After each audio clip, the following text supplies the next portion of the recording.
Hello, this is Niswander, and welcome to the Nowman Show.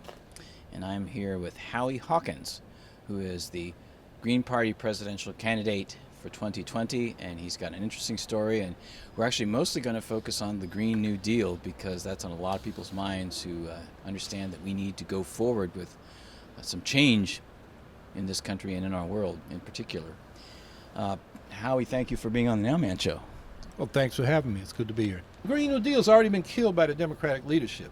Wow. But they can't make it go away because it's so popular. So Exactly. all the Democratic presidential candidates are talking about it. They all got a version of the Green New Deal. The problem here is, to the extent they say anything, except for Bernie Sanders, and I'll talk about him in a minute, they all say it's all based on regulations and tax incentives. And they only spend 1 to 3 trillion over 10 years in public money. That's not even serious. We have an eco-socialist Green New Deal budget that calls for 27 trillion over 10 years. And we can talk more about why that's necessary. Sanders is the exception in the Democrats. He comes out with 16.3 over 10 years. And while he doesn't show his numbers like we do, if you go to my website at howiehawkins.us and look at that budget, you can click on the line items and see how we got our numbers, how we got the cost, how many jobs it creates, how many manufacturing jobs it creates. Bernie gives the conclusions but doesn't say where he got the numbers. But we look at that and we think he's probably about right. The reason is his is less than ours is he goes till 2050. He wants 100% clean electricity by 2030 and public ownership and planning to make that happen, which we agree with. But when it comes to manufacturing, agriculture, transportation, and buildings, which is 72% of our greenhouse gas emissions, he goes till 2050. And again, that's too slow. But he's got the ban on fracking and new fossil fuel infrastructure. He's got the phase out of nuclear power, and he's got the cuts in military spending. He doesn't give numbers, but he says we got to do that and put it into the clean energy transition. So he's going in the right direction. So, we think his proposal is serious. It's just a little too slow. We talk about 4.2 trillion a year over 10 years, and we get 2.2 trillion by progressive tax reforms on income, wealth, estates, financial transaction tax, a land value tax. And then we get about 0.8 trillion, 800 billion, from new priorities, cuts to military spending, cuts to the crazy border policies we have, cuts to the war on drugs. And we actually save some money on some safety net programs like the earned income tax credit. The negative income tax covers that. And unemployment insurance, because we're guaranteeing a job, so we don't have to pay that. So all that comes to about 0.8 trillion. So that gets you to 3 trillion. So we need about another 1.2 or 3 trillion. And there we're willing to do either green quantitative easing under the current monetary program.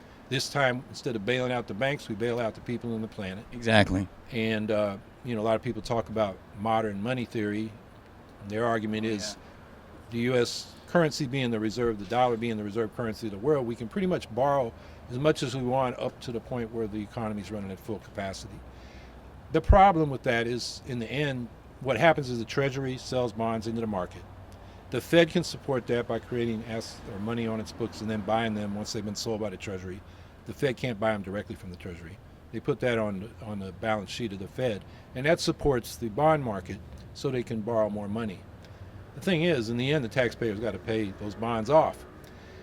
The other alternative, which the Greens have in their platform, is to basically get rid of the Fed, nationalize it, create a monetary authority in the Treasury Department, and then issue greenbacks. The Constitution says that Congress can coin money and spend that money through the federal budget into the economy, and that's debt-free money. So in the long run, that's cheaper for the people, and it keeps the volume of money in the economy what we need, and it's a way of getting money for these programs without borrowing it from the capitalists, because that's who basically buys the bonds.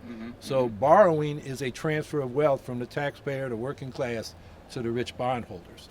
So that's a radical reform that the Greens advocate, but it may not pass. But if we can get going on the Green New Deal, we're willing to borrow the money, because if we don't invest the money now and make this transition, we're going to be in even worse trouble, because climate change means not just more heat waves and bigger storms. It means mass extinctions and ecosystem collapses, agriculture collapsing, and our civilization collapsing. And mass migrations and mass deaths, it's a real Armageddon. And so if we have to borrow, we'll borrow. But we need to push the agenda politically as much as possible to bring. I think ownership is the key. If we can shift the ownership of the resources in a way that the vast majority of people do get to participate, and we have actual more, if not complete, we have more democracy than we certainly have right now, right? That is the key. Democratic ownership, whether it's cooperatives in the private sector or public sector enterprises, municipal, state, federal, the people have a say. And democracy's no guarantee, but at least it gives us the power to choose clean energy over dirty energy, and clean technologies over dirty technologies. And so that's why we talk about an eco-socialism. What we got to do is produce enough so everybody's basic needs for a decent standard of living in today's society are met within ecological limits.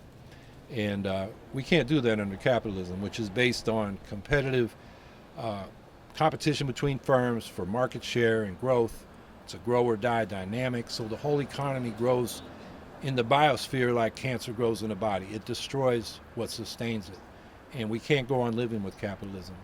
It's eco-socialism or death, as a friend of mine, Kali Okuno, says down there in Jackson, Mississippi. I've had him on the show, so yeah, he's a great love. We had the cooperative federations, the Federation of Worker Cooperatives convention here in LA last year, so he definitely has been on the show. So, well, let's see. Let's also I wanted to get into. Well, there's a lot of different things we can talk about here, but I know recently here in Los Angeles, we actually, and I worked with some people on this for a while, and we finally now have a public bank initiative at least started. Now, it's not anywhere ideal, but it's started. It's recognized by the city of Los Angeles as something that we really need to move forward on, because initially it was a state idea, right? So, but when they realized that might be a little too big, they need to start with the city of Los Angeles. Well, now that's started and it's going forward. So, and you mentioned that part also in the how we're going to pay for it. So the public would get more involved in the process of the ownership of the banks, technically, correct? And then you mentioned something about the Federal Reserve. You're basically talking about nationally. When you talk about it on a national basis with the Federal Reserve, you're actually talking about nationalizing a private bank that isn't public, that many people thought, I think, well, it says Federal Reserve, it must be public, but it's not. It's private. So nationalizing that and actually making that system public also? Yes, the Federal Reserve is a hybrid. It's got public input, but it's, the private banks control the regional Federal Reserve banks, and they get some of their people indirectly into the national or the federal board of the Federal Reserve, and the president gets to appoint some people. But it's there for the private banking system. I mean, what we'd like to do is nationalize the big six banks that control most of the deposits. I forget the percentage. It's like 6 banks control 60% of all deposits. Wow. Some crazy amount. It's even bigger now than before the Great Recession. And then have states and municipalities set up public banks. The Bank of North Dakota has operated for 100 years, and they bypass the Fed. They're self-insured. They've made money for the state, and they partner with, local community banks. The old bank where you go in for a loan, there isn't a template that Chase or somebody put there, and they just look at your financials and see if you fit.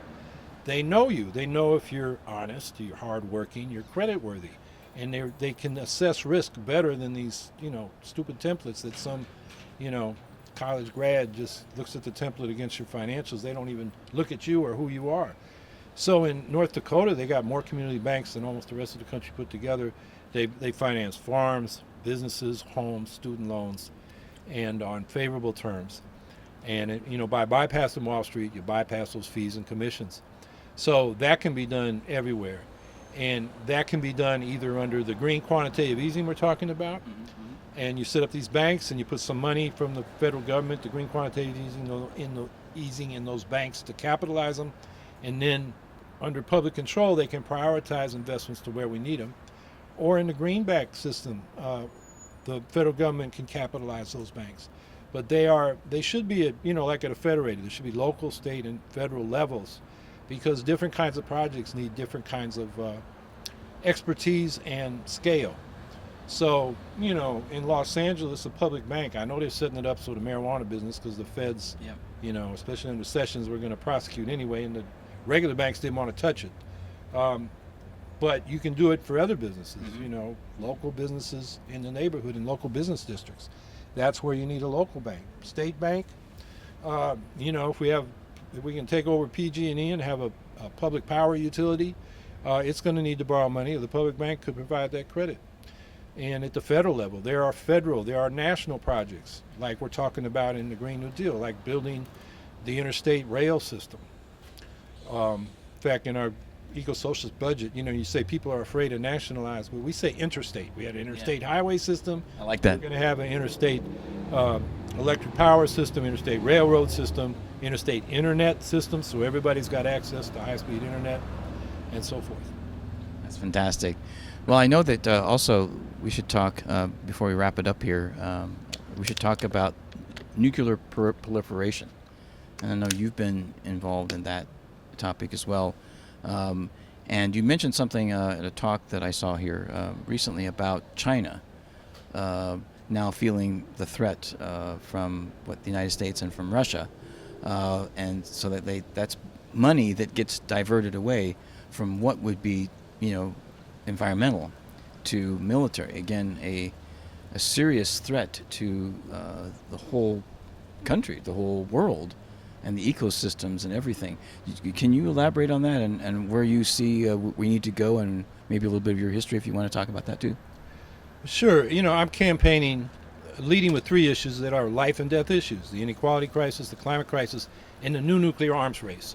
We've got out of all the treaties, almost all of them, the anti-ballistic missile treaty and the framework for North Korea, and under the Bush administration in 2003 and 4. Now under Trump, we got out of the Intermediate Range Nuclear Forces Treaty. This New START Treaty, which is the Strategic Arms Treaty, expires in February 2021. And Bolton had his hands over all the repeal out of these. We got out of the Iran nuclear deal. He's out, but Trump, he doesn't like the Strategic Arms Treaty.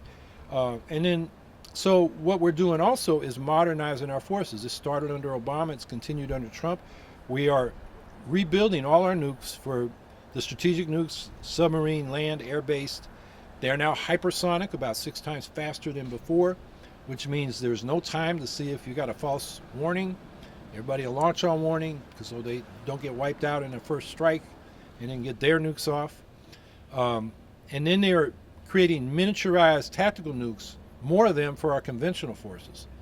And then the military doctrine says we'll use them with the assumption it won't escalate to strategic nukes, which is nuclear madness. It's crazy. It's crackpot.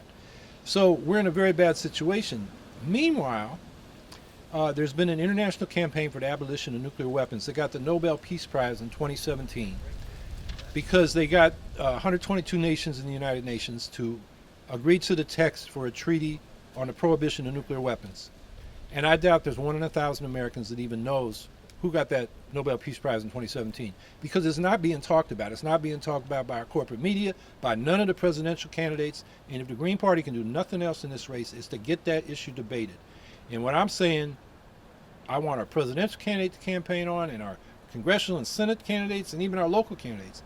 We should get the United States to pledge no first use of nuclear weapons, to unilaterally disarm to a minimum credible deterrent, and then get serious about fulfilling this new treaty for the complete abolition of nuclear weapons across the world. We got to get the nuclear powers together. We have the support of those 122 nations, and make that a top priority, because we're lucky to be here. I mean, we almost got blown up during the Cuban Missile Crisis, and many times because of accidents or misreading of radar and so forth. And, Daniel Ellsberg wrote his second Pentagon Papers recently. It's called The Doomsday Machine. It came out 2 years ago. He was a nuclear war planner before he was a Vietnam War planner. And this has been on his mind really since he was in high school, because he came up during World War II and, Hiroshima and so forth. And, it's a scary book to read, because, the president goes around with his football and you think he has to punch a bunch of codes to authorize. No, the theater commanders like the Pacific Command could authorize under certain circumstances. We used to scramble the B-52s up there, and if they didn't get the signal to return, they had to assume that the base was nuked, and they would go on to Russia and China and blow them up. of course, because of weather conditions, you don't always get the signal to return. So that was a dangerous situation. And then right down to commanders. I was in the Marine Corps. We had artillery officers. They had tactical nukes. And even if they didn't get the order, a rogue, lieutenant, with his artillery could start firing tactical nukes and start a war. So this is a really dangerous situation. That's why the Bulletin of Atomic Scientists has their clock, at 2 minutes to midnight. Only once did it get that high. That was for a little while in 1953 when both Russia and the United States were experimenting with hydrogen bombs, the thermonuclear weapons. And so this is such a huge issue. It's as dangerous to us as the climate crisis, and it's got to be talked about. So for me, that's a high priority, and I hope the Greens can force it into the debate, and Americans can get aware of, how dire. And you mentioned China. They in India had a policy of no first use and minimum credible deterrent, and now they're scared to death because Russia is following up like we are with their intermediate range forces. They're modernizing their their strategic nukes, and so China and India are worried they'll get wiped out in the first strike. And then India's there, Hindu fundamentalists facing Muslim fundamentalists on the Pakistani side, and they got both of them about 100 nukes. That's enough to start a nuclear winter that'll end it for all of us. You got Israel, you got North Korea. I mean, the people around Trump were trying to set up a thing where they get nuclear power, but eventually nuclear weapons to Saudi Arabia and the United Arab Emirates. And, these people are out of their minds. We got to get them out of there. And the Democrats, too, because they're not talking about this. That's right. They are wholly with the Republicans on our, crazy military spending, staging a coup in Venezuela. Except for a few dissenters, most of the Democrats and the leadership were with Trump on that. Exactly. So, people say the Greens are going to spoil the election. No, we're going to improve the election. We're going to bring issues forward. And if they're worried about splitting the vote, we've had the answer to that for 20 years. And that is, we get rid of the Electoral College and have a national popular vote for president with ranked choice voting. Yep. That's a simple solution. Where the hell have the Democrats been the last 20 years? The last two Republicans first got elected with less than the popular vote. That's right. Bush and Trump. Where are the Democrats? I mean, there's a solution to this. And instead of dealing with that and some other issues like 70,000 votes not counted in Detroit, it's a Democratic city because people showed up, the machines weren't working, they did paper ballots and they were never counted. There were hundreds of thousands of votes that were missing in Brooklyn. That was in the Clinton-Bernie primary, yeah. And Brooklyn was covered by the pre-clearance in the Voting Rights Act, like Mississippi was, because they had a history of discrimination. And the allegation is the machine was for Clinton, so they got rid of a lot of people in Brooklyn who probably would have voted for Bernie Sanders. So there's a lot of stuff going on there. So, don't pick on the Greens. Don't blame us. Look in the mirror and, man up and get some changes here. If you're worried about splitting the vote, change the system. And the Greens, first of all, a lot of people may not understand that the Green Party is international, and they actually play a big role in the politics of like socialist European countries such as Germany and in Scandinavia, France, and just as multiple socialist parties and other parties as well. With the parliamentary system, which we're still stuck on this two-party thing, which like Ralph Nader says, when they asked him about the two-party system, he said, well, I think we need two parties because we only have one. And that's kind of where we're at. And the Green Party, is already established. You can get on the ballots around the country. I was able here in California to vote for Jill Stein, twice. So that to me says that, if we can push these issues forward, if we can have a leadership with people like Bernie, we can get these ideas going forward at the very least. And one of the things that I think that, and we can wrap this up here, I think we need with Bernie, for me, it's largely about strategy as well as issues. And we need a movement. We really do need millions of people coming together demanding change. And the reason why we have a lot of this forward movement is because of Occupy. And then Bernie coming along at the right time to kind of bring out the 99%, the 1% idea of the inequality. And that's brought more people into the discussion and into the activism. So if we continue to build a movement, create coalitions of people that really are on the same page, we'll see how we can bring more of these issues to the table and combine them together and get public support. I mean, because as you said, there's already 80% that favor the Green New Deal. It's crazy that we can't forward that the government doesn't want to go forward with that discussion. I mean, wouldn't you think that if you have 80% of the public for it, that you'd want to actually do something with it? Well, that's the fundamental problem of American politics. Yeah. Public preferences don't translate into public policy because we got a rigged system, this two-party system. And as you mentioned, other parts of the world, Greens are part of it because they have proportional representation. You get 20% of the vote, you get 20% of the seats in the legislature. And this country suppresses the vote not only by voter suppression with like photo ID or purging the rolls, they do it by party suppression. This country is off the charts on getting on the ballot if you're not in one of the two major parties. If you want to run for Congress or the House of Commons in the United Kingdom, their equivalent of Congress, it takes 10 signatures. In most states in the United States, as an independent, you've got to get thousands of signatures in a limited period of time, as many as 20,000 in some states. In India, all you need is one person to sign an affidavit saying you're not stark raving crazy. In Canada, it's 50 to 100 signatures depending on the size of the riding. So if people want to run, they can run in those countries. In this country, it's an enormous job. One of the reasons we're running for president is to get more ballot lines, because the way we're going to build the Green Party is to elect thousands at the local level and then start having those people get into state legislatures and Congress. We get a caucus in Congress, then the Green candidate for president will be taken seriously by the public and the media. But in order to do that from the bottom up, we got to have ballot lines. We only have them in 21 states. The presidential campaign affects the ballot lines in 39 states. That means it could be signatures, it could be a percentage of the vote, 1, 2, 3, 5% in most states, 20% in Alabama, it depends. But that's a reason to run for president, so we can get more ballot lines in those other 30 places, counting the District of Columbia.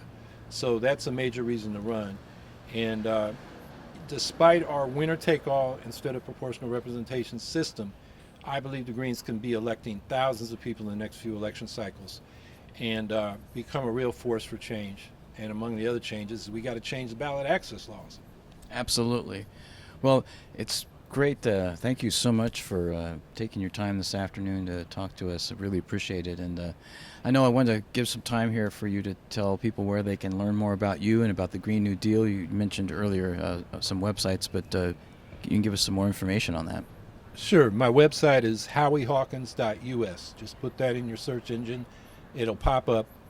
And in the menu, you will find under Vision, as it is set up now, you'll find a budget for an eco-socialist Green New Deal, where you can look at the numbers we came up with. You can click on the line, see our explanation for how we figured the cost and the number of jobs created, and look at the whole thing. And you can send us your comments. We're going to update it. For example, our wealth tax, we just picked the one that Elizabeth Warren came up with. Oh, did you? And plugged it in. But then Bernie came up with a better one, so we'll probably plug his in. Yeah. So we're going to keep updating it. And so the way to find this is Howie Hawkins, is spelled HOWIEHAWKINS.US, like United States. Fantastic. Howie, thank you so much for being on the Nowman Show. This is Niswander, and you're watching the Nowman Show. Hi, hello Jill. My name is Niswander. I'm from the Nowman Show in Pasadena. Oh, cool. And we are here at Bernie's Coffee House. And this is Jill Stein, for those of you who may not know. This is the Green Party presidential candidate. Jill, one of the things that concerns a lot of us, millions of people actually, are out of work, they're underemployed, they're re-unemployed, which you know what that is. You've talked about the Green New Deal and also an emergency jobs program. Can you elaborate more on that? Yes, we actually have an economic emergency. The recovery's really been at the top. For most Americans, it's a struggle, and the jobs that have come back are low-wage, part-time, temporary jobs. The average wages for workers are barely above poverty. So we want to tell it like it is. We have a jobs emergency, and we have a climate emergency. We can only fix them together. So we call for the creation of 20 million jobs, like the New Deal, where we created millions of jobs in a matter of months, actually.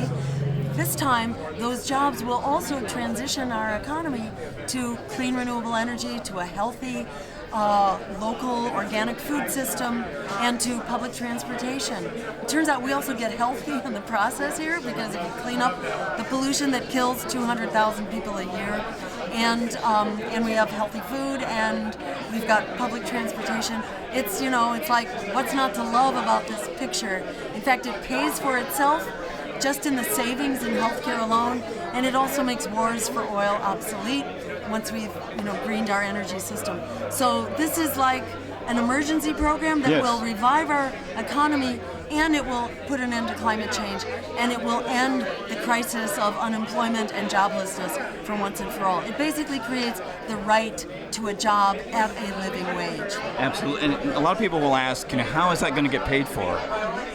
So it turns out we get so much healthier by getting rid of this polluting energy that we save enough money that it takes about a decade or so to pay back the cost of the transition. So yes, there's an investment here, but it's an investment that pays back right away. We spend $3 trillion a year right now on our sick care system. It's not a healthcare system, because we make ourselves sick with the pollution, a bad food system, and a passive transportation system. So just by creating a real structure for health, we get so much healthier, we save so much money that alone pays the cost.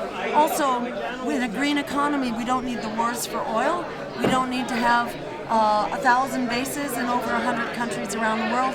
A military that's eating up over half of our discretionary budget, and has just brought us failed states and mass refugee migrations and worse terrorist threats. So we need to cut that bloated and dangerous military budget and put our dollars into true security here at home, creating a jobs program that will also cure our climate and give us a future that we deserve.